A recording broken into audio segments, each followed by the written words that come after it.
মুশকিল হয়ে গেছে গা। এই যে মনে হলো যে আমার বাহের 1500 একর জমিন আছে, কিন্তু কই আছে কই পাই না। কি কর কই আছে এটা জানোস না? আর জানবো কিভাবে? আমি কি আর খেতে পেকে মধ্যে নামি না তো, এই জন্য জানি না। আর আঙ্গ বাড়ির মধ্যে না 3000 কামলা একটা না 6 মাস খালি দানি কাটে। আমার মনে হয় আগামী 6 মাস আর তখন লগে দেওয়া হইতো না। কে? আমার ক্ষেতের একবার নামলে না আরেকবার উঠতে আইতে 6 মাস সময় লাগে। গেছি না কোনোদিন বাপি যা, আমি যাই 6 মাস পরে দেখা হইব।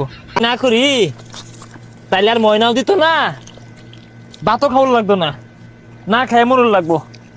কেউ আশেপাশে নাই না আজ্ঞা। কি ব্যাপার? এই টাকার আসিনা আসিনা লাগতেছে।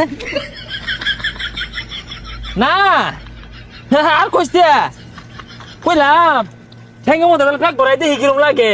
প্যাক ভরালে বলে শরীর স্বাস্থ্য ভালো থাকে, ওই লেগে নাম মেলাল প্যাক ভরাইলাম। এটা তো বরসের ক্ষেত। তুই কি মনে হচ্ছে মাইসের ক্ষেত্রে কামলা দিছি? বুলে নামছি কে মাইসের ক্ষেত দুইটা আঙ্গটা যাই আর কামলা দিলে দিছি কিছে 500 টাকা দিব আমারে।